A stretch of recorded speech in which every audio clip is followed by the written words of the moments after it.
Welcome back to Legacy Builders, everybody. We've got some familiar favorites on today. We've had them on before, and we said that we were going to bring them back on to talk more about parenting. So here we are. We've got Scott and Brooke Gypson on again.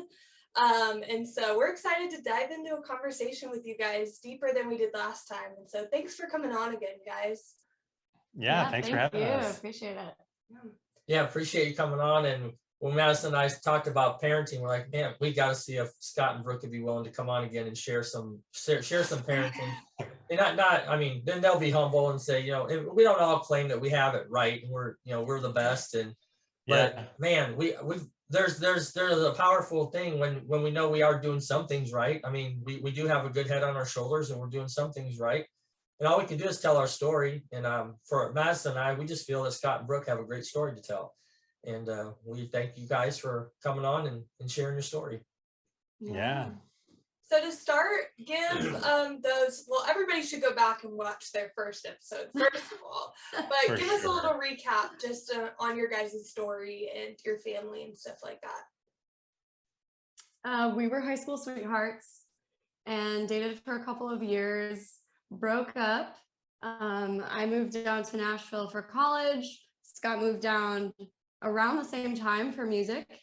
And then 10 years after the initial breakup, we reconnected. And at that time, I had already graduated, was living up in New York. Shortly after we reconnected, I moved back down to Tennessee. So that's like the very short version of a very long story, but yeah, in a nutshell. Yeah. Well, and in that short version, though, there's one other detail that you're missing out on. Audrey. That detail is probably the most important detail out of all of it. I'm sure at some point in the future we'll get into more detail, but my senior year of college, I was raped, and I ended up being pregnant. And so I finished out the last few months of college. Thankfully, I had a family that was willing to let me move back and live with them for 5 years. And so I was a single mom for 5 years. And then when we reconnected, Scott took Audrey on as my own. As his own. Yeah, and I'm sure we'll get into that here soon. But yeah, so he eventually adopted her. And my life changed a lot. None of the plans that I had ended up working out the way that I had envisioned, but I'm really, really thankful for what the Lord has done. And I can't imagine life without Audrey. Yeah. And then she is where it all began. Yeah, for sure. And then just 2.5 years ago, we had Hans. Yes. Our little wild man. Our little Viking, as we like to call him. With his long, flowy curls and everything. Yeah. Mm-hmm. So good. He's got the dream hair. Oh, dream hair. Yeah. Yeah, that's he is both sweet and wild. Yeah. Well, Brooke, will you talk to us a little bit more about like what it was like to be a single mom? What was that journey like for you? It was incredibly difficult. I don't think there's any way to sugarcoat that, but I had a village and everything was made possible because of that village that I feel like the Lord really blessed me with, especially at that time. I mean, it consisted of immediate family, extended family, friends from high school, friends that I had just met, friends at church. There were so many people that have kind of like inadvertently become aunts and uncles to Audrey because of how involved they were in her life at that time, in those first 5 years in particular. But if I didn't have that village, I just don't know how I could have done it. There were some late nights. At that time, I was getting my licenses in my career. So I was studying at night and working during the day and taking her to the office with me. And I was training for marathons and triathlons, and she was coming with me to all those things. And it was it was pretty wild, but I look back at those 5 years with just like the fondest memories. So you didn't really give up on your dreams or things or passions. Audrey kind of came along for the ride. Is that right? Yeah. She came to pretty much everything. Yeah. Like hangouts with friends, she was there. I mean, people knew that if I was coming to something, she was most likely in tow. There were times when my mom or my sister would watch her, and that was very helpful. But for the most part, yeah, it was Audrey and I. We were like Rory and Lorelai, like just that kind of relationship. So Yeah. Well, and that's what I appreciate about your story is you didn't let having a child early on in this situation impact you, like not pursuing your purpose. And you set that example for Audrey. And even, I mean, there's some points too, you even showed her that, right? That you explained, hey, I've got to work, but you set the example. It's one of the great things I love about your story is you just didn't let that interfere with your purpose.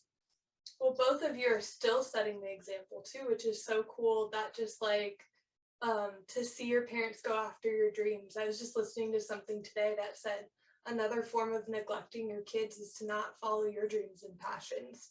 Just to not do Yeah, that's really good. And so I was like, wow. I mean, and so for you guys to set that example is just so incredible.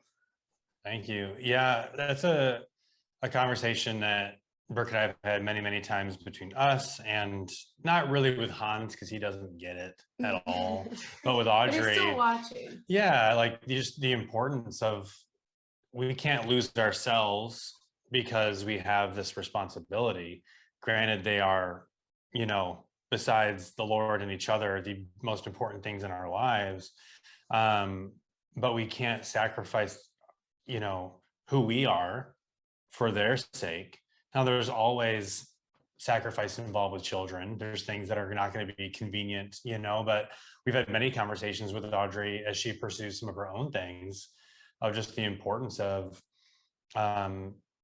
having your own identity and who you are, and not just in all the other things. And she, sees that in us as fairly often as we pursue many things, and we have a lot of different passions and hobbies and careers that we do. And it's always been a very, very high priority for us to never lose those things for the sake of our kids, but that our kids can join us in our journey and enjoy that process with us. Yeah, that's so good. And we'll get more into that here in a minute too. But Brooke, I want to also ask, so what was it like? I mean, for Scott, what advice do you have to single moms when it's coming to a spouse and bringing somebody into you and your child's life now? Oh, that's good. I think the first thing I would say is don't try to rush past anything. Enjoy the season that you're in. But if someone comes into your life that you think is a good fit, they have to be a good fit, not just for you, but also for your child. And from the moment that Scott, thankfully I had known Scott for a very long time, so I had an idea of what he was like. But we had reconnected, and we were talking for quite some time before I actually had him meet Audrey officially. And I just remember, I don't know if we talked about this last time, but I just remember the first time that they met, she was, I think, 3. She had just turned 3.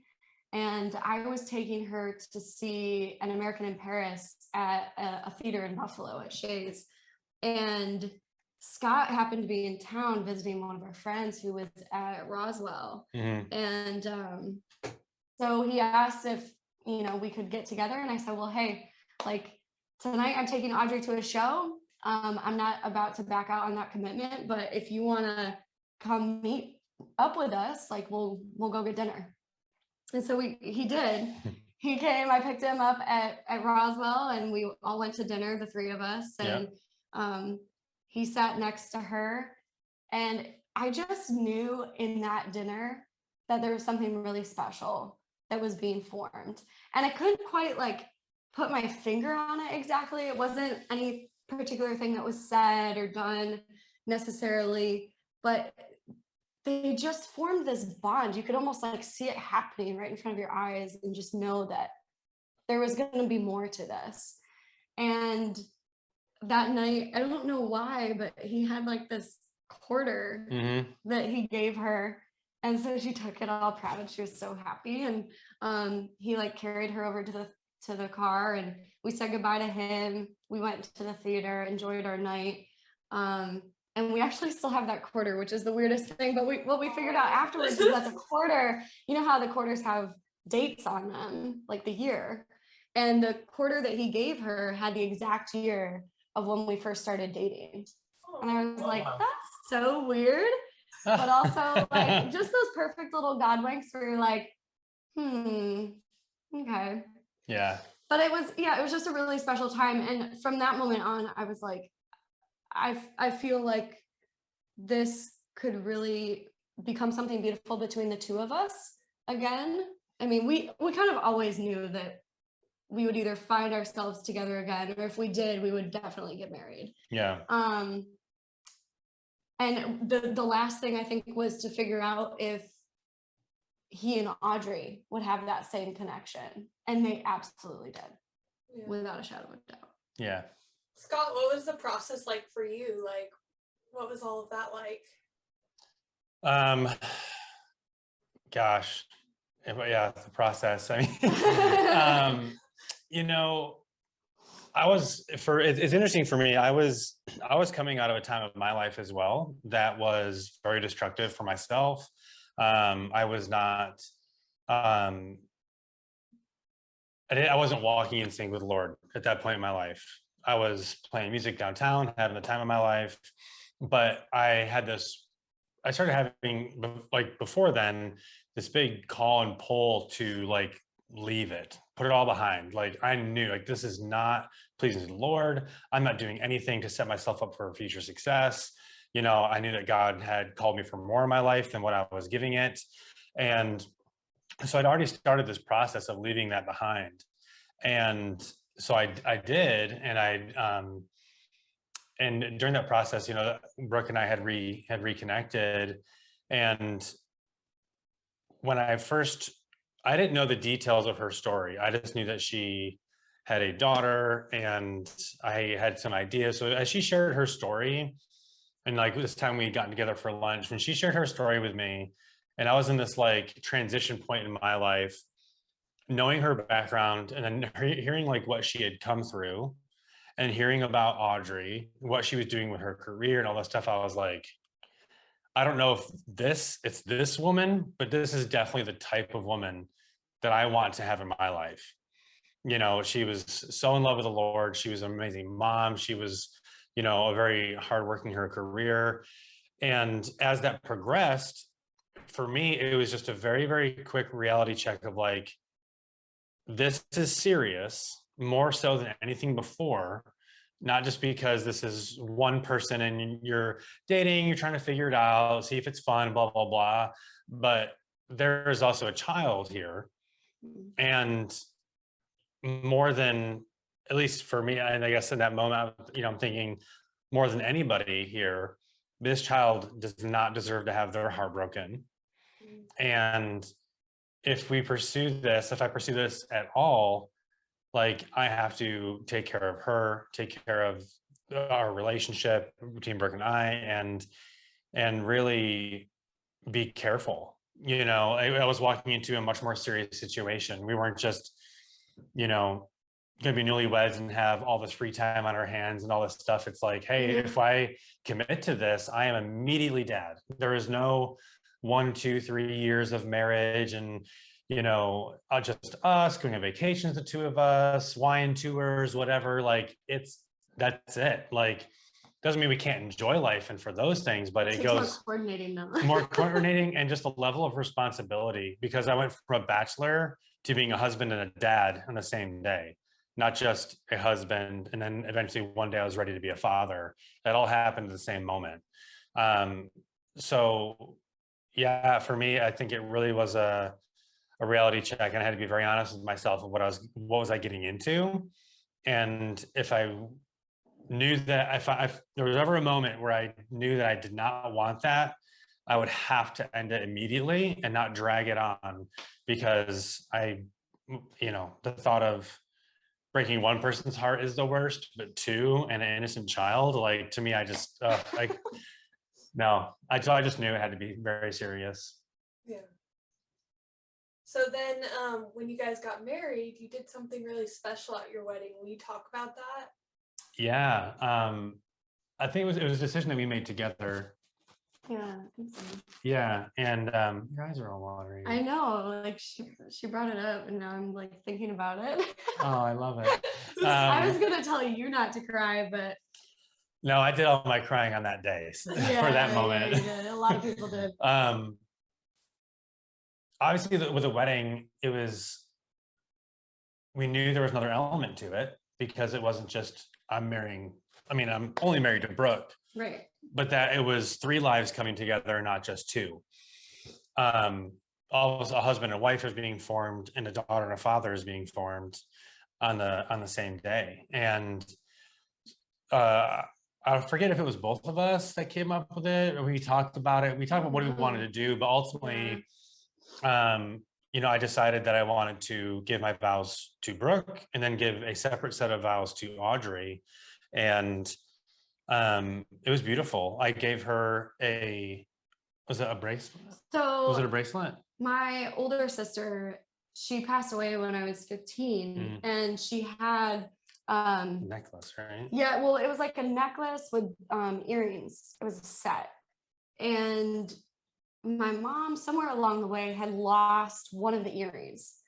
So what she did is she gave me the necklace, and then she took the other earring, the remaining one, and she put it on a chain. And so she got all that done and then gave it to Scott. And so Scott said his vows to Audrey and then gave her the necklace and put it on in the ceremony. Yeah, it was extremely emotional. I mean, like, I gave my vows to Brooke, and then I got down on my knee, just Audrey and I's level, and her little white dress, and I read her vows, and it was, oh man, it was the waterworks. Yeah.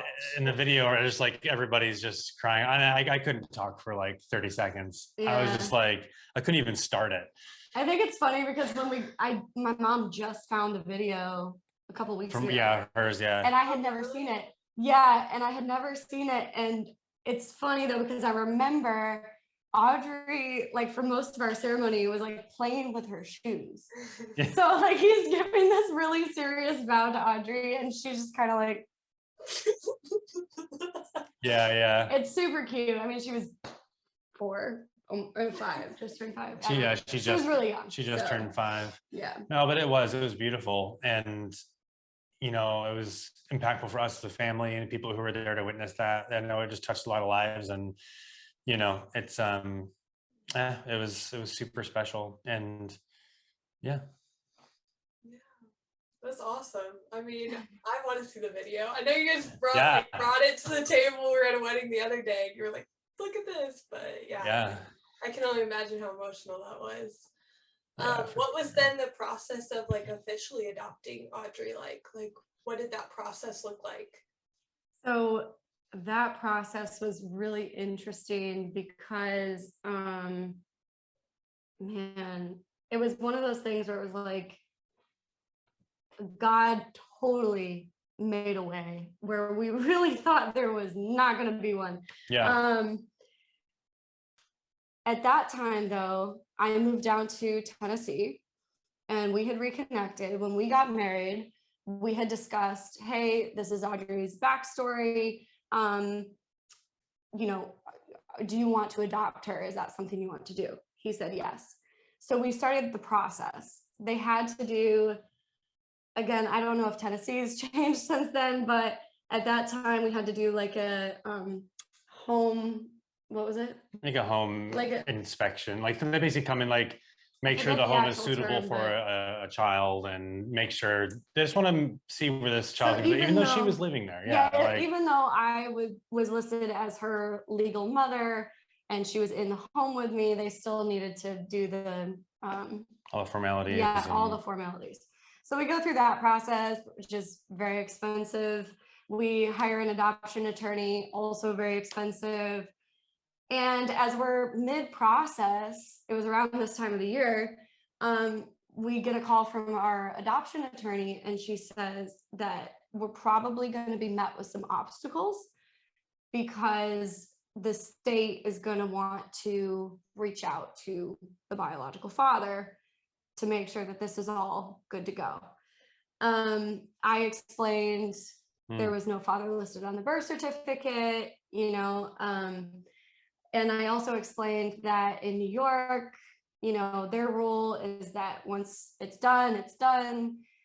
And Tennessee, apparently at that time, really favored father's rights. So it didn't look like they were going to honor any of that at the time. So a couple months of this, like, oh my gosh, what's going to happen? Like, it brought up a lot of things for me, you know, just being reminded of that time and everything that I had experienced just in the actual situation itself. And I remember getting a phone call. It was like July 4th weekend. And it was a phone call from our adoption attorney. And she said that just a few days before, I think it was like July 1st or something, that Tennessee had like passed a new law or some sort of regulation where I don't know all the legalese, but basically they were now in a position where they were going to honor what New York State had already done and kind of like set that path for. So we were able to get everything done, no issue whatsoever, never had to give up a name or reach out to anyone. And by September, like around Labor Day, he went into the courthouse and we all big family stood before a judge, and, you know, he got to adopt her. So it was a very lengthy, scary, slightly triggering process, but it was, man, we just didn't think it was going to go that smoothly, and it did. Yeah. Scott, do you have anything to add? I mean, add to that, or? Gosh, just rethinking through that time of life. That's an emotional thing to think about. Yeah. It was just so special. And, you know, even though we knew, like, and we had prayed about this and we knew that this is what the desires of our hearts, and we had absolute faith that God was going to make a way. It was such a blessing for that to work out the way that it did, but just, it's so interesting because it's something I never pictured for my life. You know, I didn't know I was ever going to be in that position. You hear about these things, but so not having planned for it, and then within just a few short years of reconnecting and whatnot, yeah, like standing in a courtroom before a judge saying to the state that, like, I will raise this child and I will be her father, you know, and like my name is listed on her birth certificate now. Yeah. I am the father listed. So cool. Yeah. And like, it's wild. It's amazing. Like there's really no way to put into words. It's just like such a level of, I think I understand it more now too, now that we've had Hans, because one of the things I wish the most is that I wish Brooke and I would have just reconnected 5 years earlier or 3 years earlier. Right. And I would have loved to have been a part of Audrey's life as a baby and through her being a toddler and all that stuff. And I'm like, now that we have Hans, I'm so bummed that I missed out on those years. And I feel the difference of what those two relationships are. Hans being my biological child that I have raised since being a baby, but then Audrey is so special in her own way that, like, I chose to be your father. You know, I'm Hans's dad because I just am. And Audrey's I chose to be. And that is always going to be such a special bond for the two of us. And I'm just so incredibly thankful that it all worked out the way that it did, and that, that we were able to do that. And I would love her just the same if I wasn't able to adopt her, but it's just so special knowing as well that if anything were to ever happen, there's no question on this earth of who her dad is, and that's me. And it's awesome. I think it's really incredible to like look back through the years, even to the moment she was born and in the hospital, and like doing all those forms and all the stuff they bring into you when you're like beyond tired and can't see straight, and the hedge of protection that was on her even from that moment, and the things that God aligned, the people he put in our lives at just the right moment to, give us wisdom and counsel to not place that person on the birth certificate, and to, go through that legal process with my parents that was like really gut-wrenching to me, because I was a proud mom, and it's like, even on paper, there's a little piece of you that feels like you're giving up your kid, even though you're still raising them.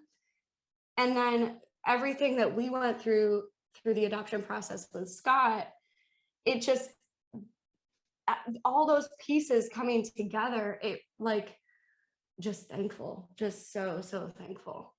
Yeah. How long after you got married did that adoption process start, or when did you start that process? We started it just a few months after we got married. And Okay. and he adopted, the adoption process was finalized, so he adopted her in September, so it was 6 months. Yeah, really. we started the process very, very quickly after, because we knew it was going to take some time, and we didn't want any more time to pass. Mhm. Where for us, part of this was that, like, on paper, if something happened to Brooke, I would have lost Audrey. Like, she would have, not that I would have lost her, but like I would not have been her guardian, like legally.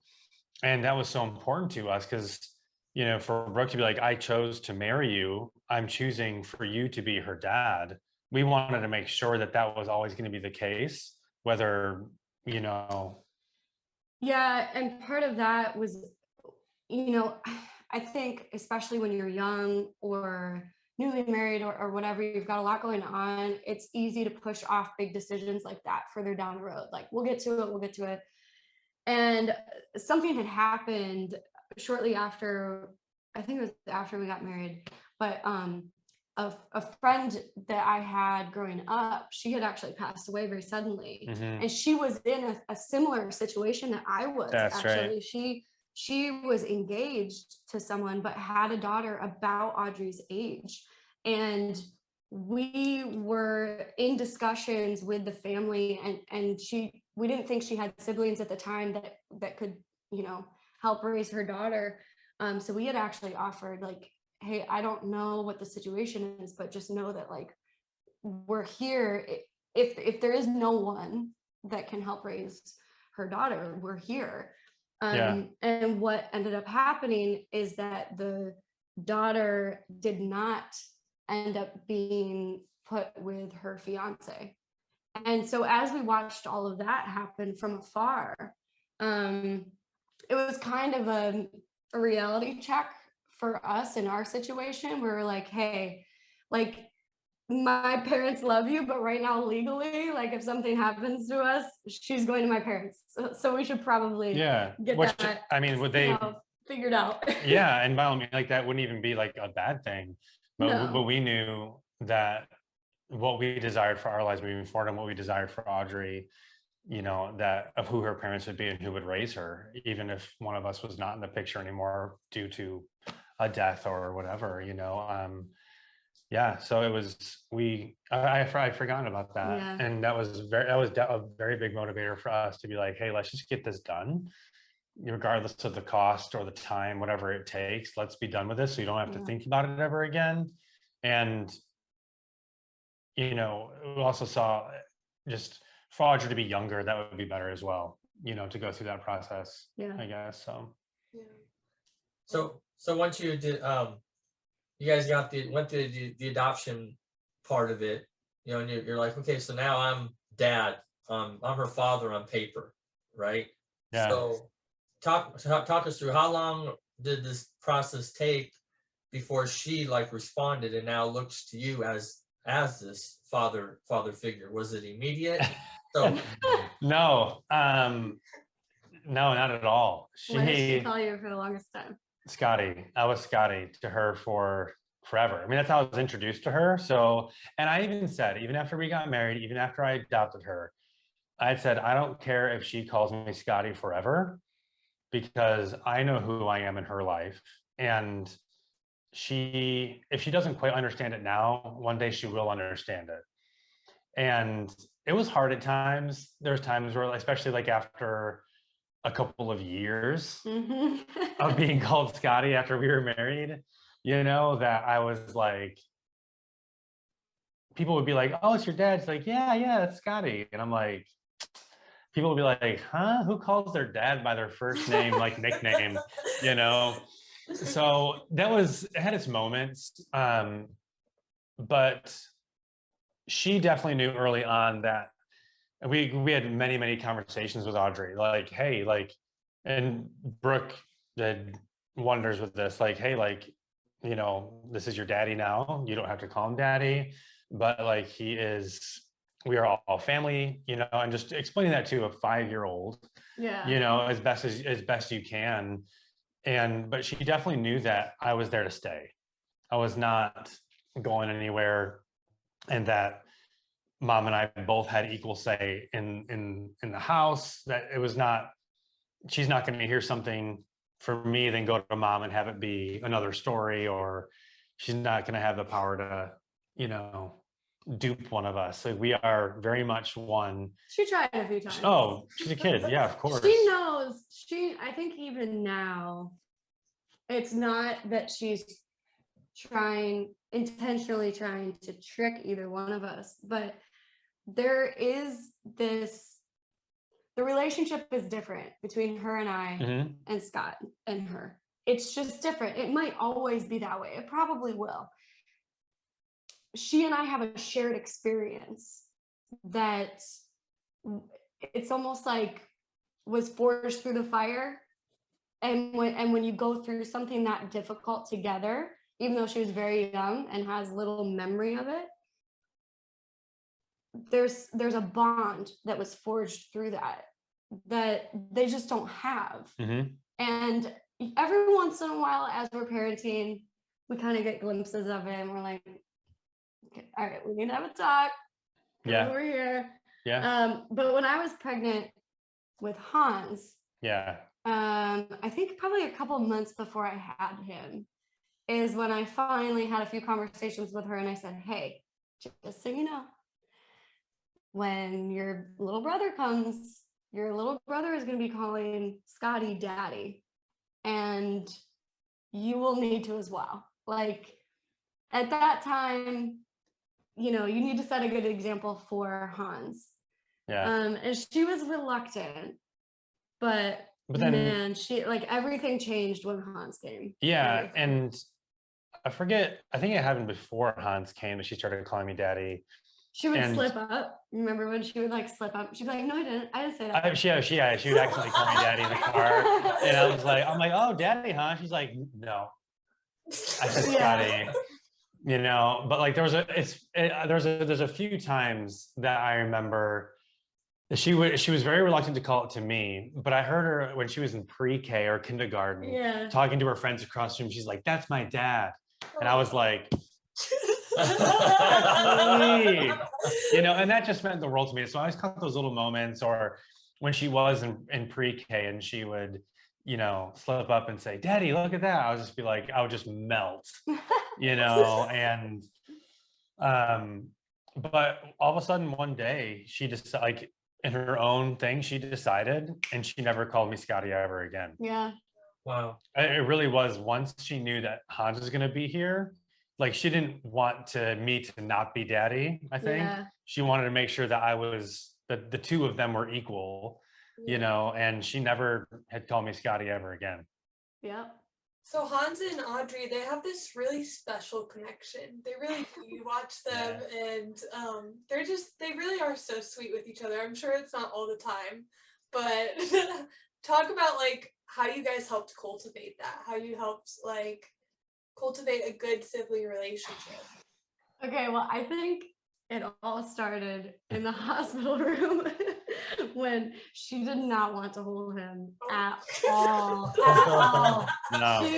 I think there was a piece of her that like she was an only child for so long with just me, and then with you, she had a very special relationship, Mhm. and I think she really loved that. And so it was almost like this baby was kind of like encroaching on her relationships.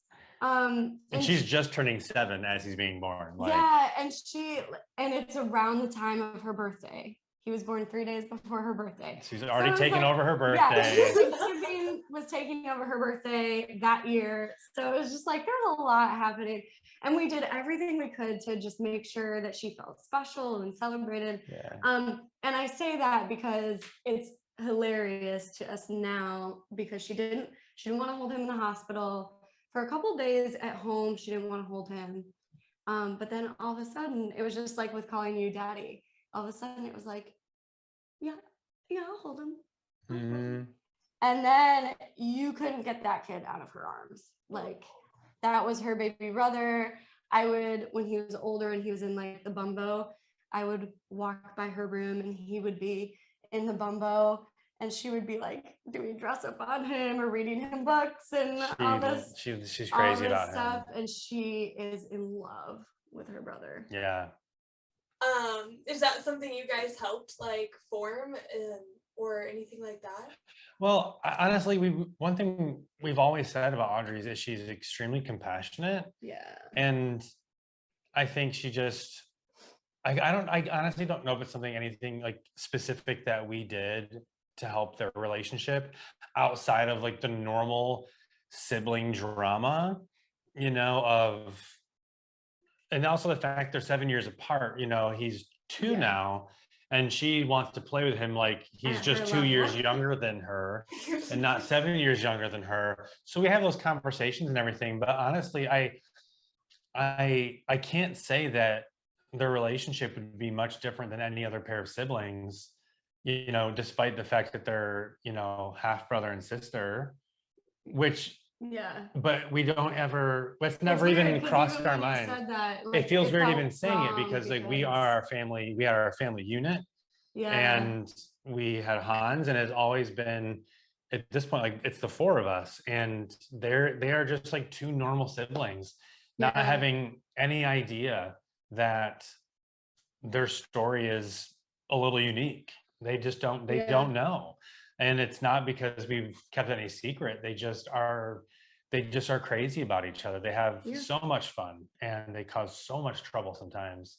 They love hard. And I think like, I mean, I grew up with, I have 3 half siblings, Mhm. but it was never talked about like that. Like, these are my 2 brothers and my sister, period. And we loved it. I loved it. I mean, they were around all the time. They helped raise me. So I think like, because there's a 11-year age gap between me and the first one up.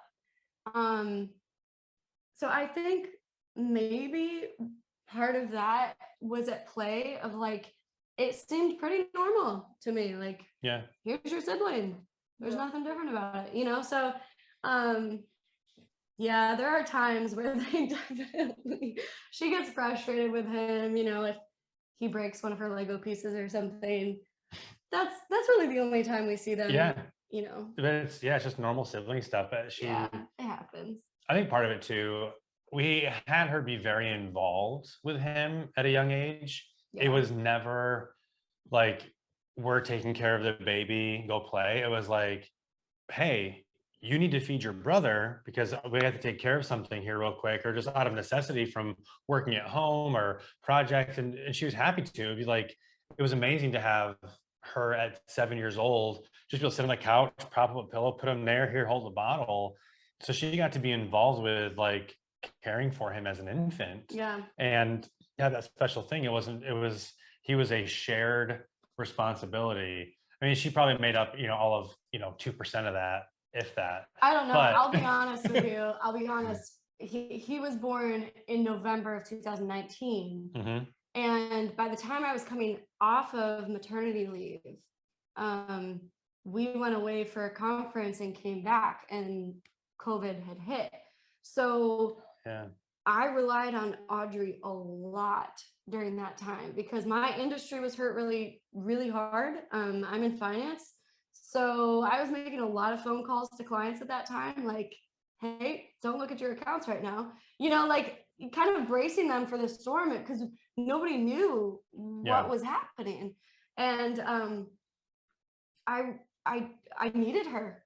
I needed her a lot. Scott was working a job outside of the home at that time. So I was working at home, very busy with that and trying to raise 2 kids because she wasn't at school anymore. She was being homeschooled, well, virtually schooled at that time. So she stepped up in ways that I did not foresee, but definitely needed. Well, she's definitely attuned to his needs. Like, I know when I reacted, she's like, oh, this cry means this, or this means he needs this. Yeah. Like, okay, all right. So, yeah, she knows. She knows. But we are, okay, so we're coming close to time here, so I have 2 more questions for you guys. Yeah. My first question is, talk to us a little bit about what it means to have the discipline to parent when it's not convenient. When your kids do something and you have to have those tough conversations, or you have to sit down and do homework with them or whatnot. Talk to us about that. Disciplining when it's not convenient. I think one thing that we've tried to do, because there is no such thing as a perfect parent. We all know this. We are going to fall. There's no such thing as a perfect child either. Mm-hmm. And I think one of our mindsets and our attempt in parenting has been to be consistent. Yeah. And, we haven't really had to discipline Audrey all that much. Like, she is a good kid. She has her moments, especially now coming up on like the preteen years. It's becoming difficult. There's a whole new person coming out of her in the best and worst ways. We love her. But I think being consistent and also us being on the same page with discipline and what expectations are is huge, because there's never a time where, I say never, but like most of the time, Brooke and I are always on the same page. If something does happen, that she's not going to be like, oh, it's fine. I'm like, no, they need discipline for this. We're on the same page, and we at least know that something needs to be addressed. And we're able to volley that because we both discipline almost in the exact same way. We may talk about it differently, but we're able to rely on each other to know that if something needs to be handled, that we can do that, and we don't really kind of miss a beat. And no, it's not always convenient to have to do the kid stuff. It's Audrey has a busy schedule. She's 9 and she has a very busy schedule, and it's constant communication. We plan out our week at the beginning of the week. We don't wing it day to day. Like, we have things that we're trying to accomplish in our lives. Audrey has her 9-year-old goals and dreams that we are in full support of, and whatever they are.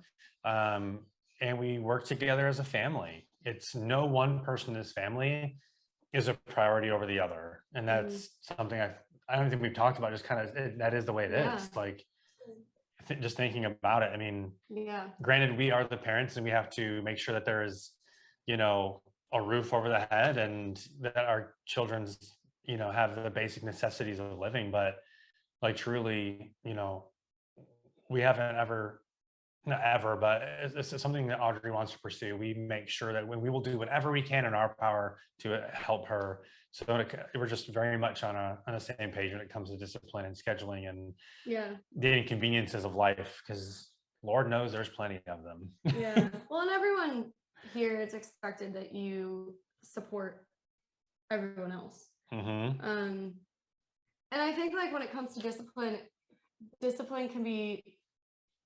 it can look different for each kid too, because the things that we know if we take away from Audrey might not be the same things that we take away from Hans, or like Audrey does tend to struggle with screen time. So so we know that like if we are struggling with something with Audrey, then the first thing to go is generally screen time. With Hans, and also based on his age right now, it's more so we're going to put him in timeout. And he knows where to go. He walks himself there. He stays put until like one of us goes over there. We talk to him, give hugs and kisses, tell him we love him, and then we move on. So I think like different stages and maybe even different kids require different types or levels of discipline and things like that. It's not like a one fits all strategy, I don't think, but I'm not an expert, so no, try it all. No. All right, so we've got our final question for you guys. Is there anything that we maybe left out that you want us to talk about parenting, or any last advice to parents out there? I think we kind of touched on it. We talked about this a little bit earlier, and I really liked kind of the points that we talked about. I don't know if this will perfectly answer your question or if we already talked about it. I don't know where you're going, so go for it. No, just how the importance of, this will kind of be full circle for us in terms of advice, something that we have always talked about. Besides the obvious, like it's hard, no one's perfect things, which are all true and a great reminder, but truly not losing your identity by being either married or by being a parent. Certain aspects of your life are different now, and they're going to change, and you're going to have to make sacrifices and adjust. Nothing is the same as it was pre-marriage or pre-parenthood. But we have made it such a priority to not just do, but to also talk to Audrey about the importance of not losing yourself, and that we have goals and dreams that we want to pursue.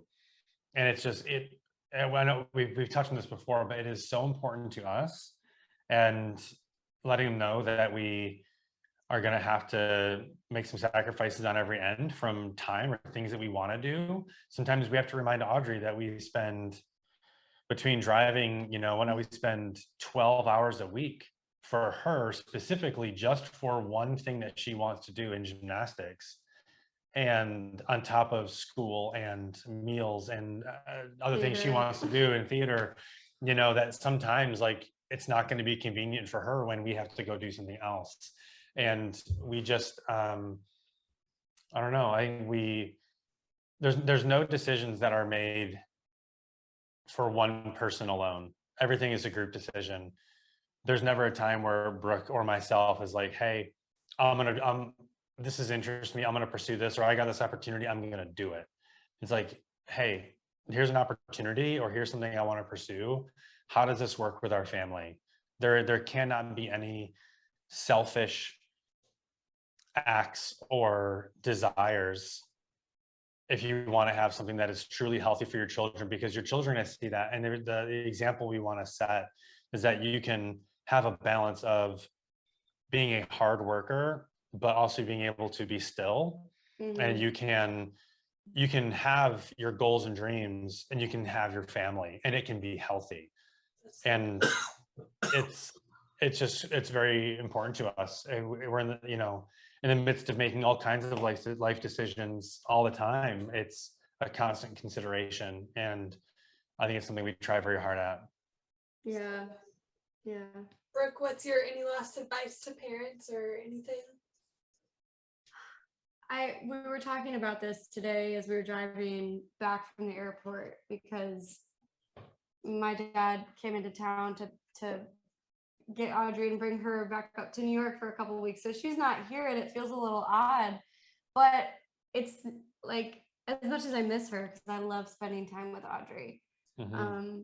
I also know that she's having a blast and I'm so happy for her. She's But living I her also, best life right yeah, now. best life. But I think it's important. I say this about a lot of things, like enjoying the season that you're in. And even with Audrey and Hans, because they're in two totally different seasons. Like we have a season together as a family, which, you know, Scott was talking about. But Hans is at a very different stage than Audrey is. I mean, lately we've been talking about the importance of what these next like 4 years are with her. She's 9.5. And I keep feeling like it's being pressed on my heart that these next 4 years with her are going to be pivotal, because we need to spend as much time with her now, really investing into her, her hopes and dreams and her heart, and like truly getting to know who is Audrey right now, and just letting her know that we're here. She can talk to us at any time. Because what happens in these next 4 years, I think, truly sets the stage for our relationship with her in her teenagers. I don't want to be so focused on all these other things going on in life that I forget that. And then by the time she's 15 or 14, I'm like, oh yeah, like now's the time to have a really close relationship with Audrey. And she's like checked out. She's gone. She's like, yeah, I was around, but you know, you didn't really want to spend time with me when I was in my awkward preteen years, you know, and I don't want that to happen. So as much as we do, like we all support one another, we all have our own dreams and passions, and we are pursuing those things. We also have a season as a family. And right now, it's important that every person in this family is also being acknowledged for the stage that they're in, and getting one-on-one time, getting invested into. I don't know. Audrey, the stage with her has just been pressed so hard on our hearts lately. So and it's cool because, I mean, he made fun of me because I was like lingering at the airport watching her go through security. But at first he thought I just, you know, was sad to see her go. But it really wasn't that at all. I was so excited and proud to watch her go through all that. Like she took care of her luggage herself. She checked in. She walked to security, pulled out her passport, ID card, like did all the things. And it was just a really proud moment for both of us. But for me, I was just feeling really proud because I'm like, we are raising her. I say I because I'm thinking back on when it was her and I in those first 5 years. I'm not offended. we are raising her to be an adult. Not right now, but like a future adult. And I feel like today when we were at the airport watching her, you know, walk away with my dad, it was like that little glimpse of like, I'm so proud of you. Like these last few months when we were going through airports nonstop, she was figuring out, like asking us questions. Okay, so like, what does this mean? And how do you find this? And where do you find this? And like, we set her up for today. And she did it great. And I'm just so excited to see where the next 10 years go with her and see her grow up into an adult. And it's going to be the same for Hans too, but we're like at that now with her. So we're still changing his diapers. So we I'm not thinking about that right now. But no, that's so good, Brooke. I mean, like really, we just filmed an episode, and those like next 4 years are seriously so pivotal for like trust building and stuff, for when they get into high school and they can actually come to you and tell you like things because you build that trust with them over the next 4 years. So it's truly, I mean, you're right on with that age group. So, but thank you guys for sharing all that you shared today. Thanks for having us. Sharing your story. We just really had a lot of fun having you guys on. So thanks for being on. Thank you. Thank you again. Much love to you guys. Thank you so much. And to everybody watching, thanks for watching. If you have any questions, email us. We'll link where you can find Brooke and Scott and more about their story, all of Scott's incredible pictures of his family. They're so cute. But yeah, so see you next time on Legacy Builders. Thanks so much for joining us today on the Legacy Builders podcast. Make sure to share this episode with your friends and family, and remember, today is a great day to start building your legacy.